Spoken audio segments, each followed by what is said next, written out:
Horror कहानियां थी। काला जादू। अपने बेटे रिशु के माथे से टपकते हुए पसीने को देखकर सविता की हालत खराब हो गई। ऐसा आज पहली बार नहीं हुआ जब रिशु नींद से घबरा कर जागा है। हाय मेरा बच्चा, न जाने किसकी नजर लग गई है तुझे। जब से मेरे बच्चे ने 10वीं के एग्जाम में स्कूल टॉप किया है तब से रोज बुरे बुरे सपने आने लगे हैं। हाँ माँ, मैंने आज फिर से एक काले साए को देखा। वो यहीं मेरी आंखों के सामने खड़ा था। माँ मुझे बचा लो माँ। वो मुझसे कह रहा था कि मुझसे बदला लेगा। माँ कहीं ये प्रशांत। चुप कर, कैसी बात कर रहा है? दोबारा उसका नाम मत लेना। तुझे पता है ना, उस प्रशांत ने आत्महत्या कर ली, तो बार बार उसका नाम मत लिया कर। मम्मी, क्या सच में प्रशांत ने आत्महत्या की थी? चुप कर, बहुत सवाल पूछता है आजकल। और फिर रात के बाद सविता के पूरे घर में एक अजीब सा काला धुआं छाने लगा। गहरी नींद में सोई सविता की जैसे ही आंख खुली उसका दम घुटने लगा। वो दौड़कर रिशु के रूम की तरफ गई जहां उसके दरवाजे पर घूमती एक काली परछाई देख वो बुरी तरह से घबरा गई। कौन है वहाँ? कौन है? सामने आओ।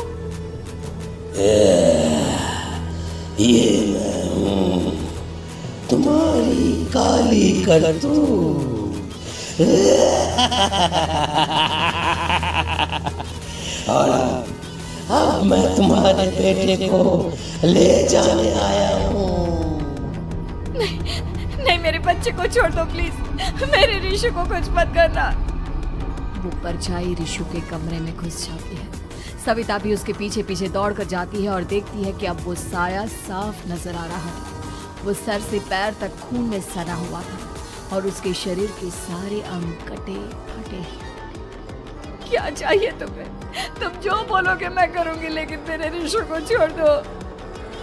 उस परछाई ने रिशु को गर्दन से पकड़कर दीवार के सहारे हवा में उछाल दिया। रिशु जोर जोर से चिल्लाने लगा।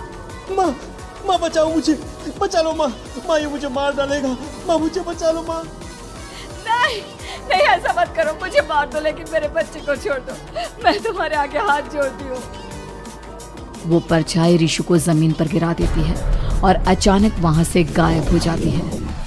रिशु, मेरा बच्चा, तू ठीक तो है ना? कुछ बोल बेटा, क्या हुआ है तुझे? मैं ठीक हूँ माँ। क्या हुआ था यहाँ पर? कुछ नहीं बेटा, कुछ नहीं। तू परेशान मत हो। हम कल ही गांव के बाहर जो तांत्रिक महाराज रहते हैं उनके पास चलेंगे। ठीक है माँ, हम जल्द ही उनके पास चलेंगे। मुझे बहुत डर लग रहा है माँ। ये बार बार मुझे डरावने सपने आना, ये सब हमारे साथ क्यों हो रहा है माँ? अगले दिन सविता अपने बेटे रिशु को लेकर गांव के बाहर तांत्रिक के पास जाती है। जिस जगह पर तांत्रिक रहा करता था वो जगह बहुत डरावनी थी। चारों तरफ कंकाल और खूब भूतियां नजर आ रही थी। गांव से दूर वीराने में उस जगह पर जोर से आंधी चल रही थी। रिशु ने डर कर अपनी माँ का हाथ पकड़ लिया। माँ मुझे बहुत डर लग रहा है। ये कैसी जगह है? देख बेटा, हमारे साथ जो कुछ भी हो रहा है उसका इलाज सिर्फ और सिर्फ ये तांत्रिक महाराज ही बता सकते हैं। अब यही है जो हमें प्रॉब्लम से बाहर निकाल सकते हैं। जैसे ही सविता और रिशु तांत्रिक की झोपड़ी के अंदर पहुंचे, वहां का नजारा देखकर उनकी आंखें फटी की फटी रह गई। तांत्रिक की झोपड़ी के अंदर कई सारे लोग अपनी गर्दन घुमा घुमा कर जोर जोर से चीख रहे थे। कौन हो तुम और यहाँ क्यों आई हो? महाराज, मेरे बेटे को कुछ दिनों से एक डरावनी काली परछाई नजर आती है और कल रात उसने मेरे बेटे पर हमला भी कर दिया।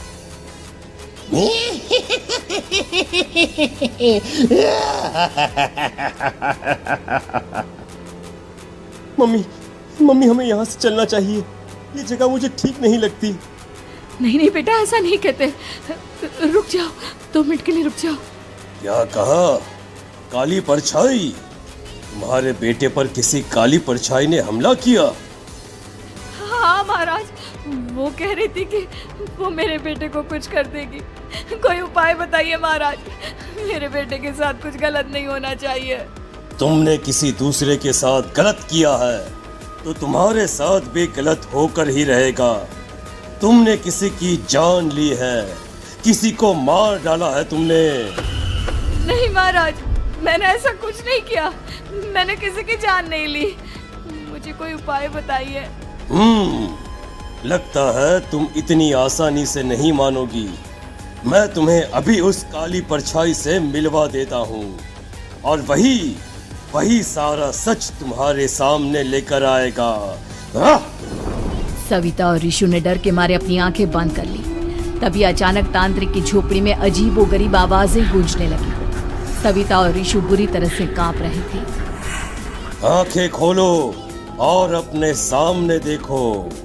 क्या यही है वो जिससे तुम कल रात को मिली थी? बताओ मुझे। हाँ, इसने कल रात मेरे बेटे के ऊपर हमला किया था। ये उसी लड़के की भटकती हुई आत्मा है जिसे कुछ दिन पहले तुमने मार डाला था। मम्मी ये महाराज क्या कह रहे हैं? क्या सच में आपने किसी की जान ली है, किसी को मार डाला है? अगर हाँ तो बताइए ना मम्मी, किसको मारा है आपने? किसको? तुम्हारी माँ इतनी आसानी से सच नहीं बताएगी बेटा। इसने एक बच्चे की जान ली है।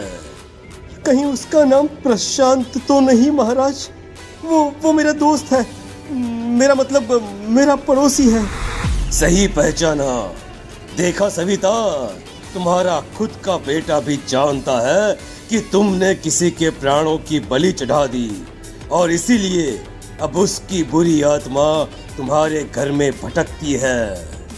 मुझे माफ कर दीजिए महाराज, मुझसे बहुत बड़ी गलती हो गई। प्रशांत हमारे पड़ोसी का बेटा था। हर बार उसके नंबर मेरे बेटे से ज्यादा आते थे और इसलिए मैंने उसके कमरे के बाहर काला जादू किया था, पर मुझे नहीं पता था कि वो मर जाएगा। तुम्हारे उसी काले जादू वाली गुड़िया के अंदर एक बुरी आत्मा थी जिसने उस बच्चे के दिमाग पर बुरा असर कर दिया और उसी की वजह से उस लड़के ने अपनी बालकनी से कूदकर आत्महत्या कर ली। इसकी वजह सिर्फ और सिर्फ तुम हो, तुम। नहीं महाराज, जो कुछ भी हुआ मुझे नहीं पता था कि प्रशांत अपनी जान दे देगा। प्रशांत की आत्मा इस वक्त तुम्हारे सामने खड़ी है, हमसे बात करना चाहती है। बोलो क्या कहना चाहते हो? मैं जीना चाहता था, बड़ा होकर कुछ बनना चाहता था।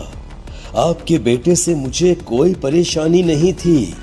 अरे वो तो मेरा अच्छा दोस्त था।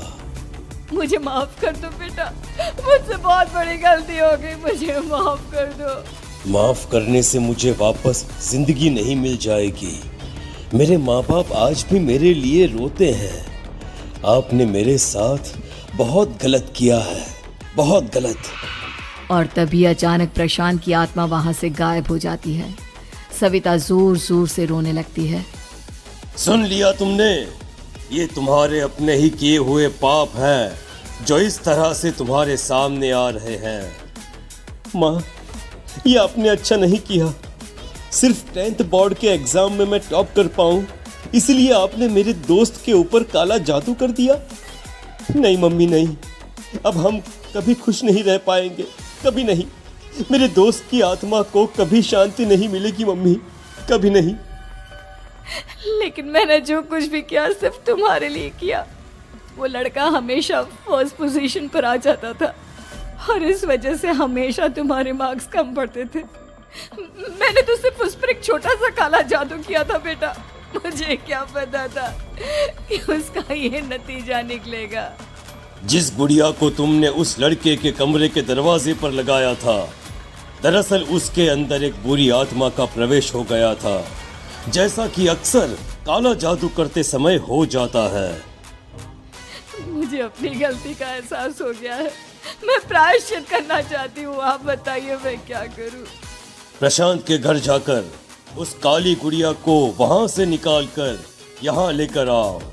मैं उसे आग में जलाकर राख कर दूंगा और उसके बाद प्रशांत की आत्मा को हमेशा के लिए मुक्ति मिल जाएगी।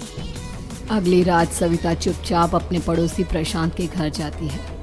प्रशांत के माँ बाप प्रशांत की मौत के बाद उस घर को छोड़कर हमेशा के लिए वहां से चले गए थे। जैसे ही सविता उस घर के अंदर कदम रखती है, उसका सामना अजीबोगरीब हैवानियत से भरी आवाजों से होने लगता है।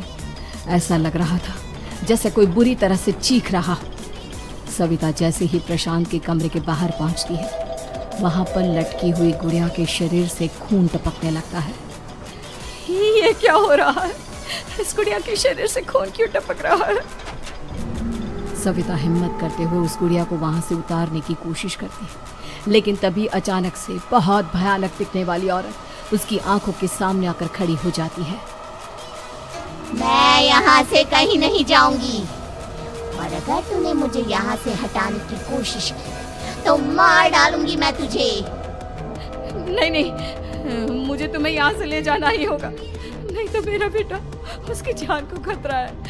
मैं तुम्हें नहीं छोड़ सकती। अगर तुम्हारे अंदर हिम्मत है तो मुझे इस घर से बाहर ले जाकर दिखाओ।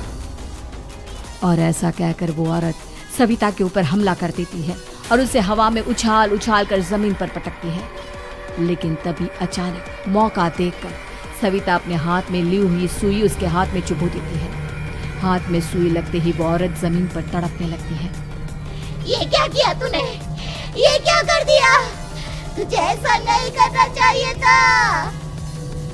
तांत्रिक ने मुझे कहा था कि तुझसे जीतने का सिर्फ यही एक तरीका है जिससे मैं अपने पापों का प्रायश्चित कर सकती हूँ और अपने बेटे की जान बचा सकती हूँ।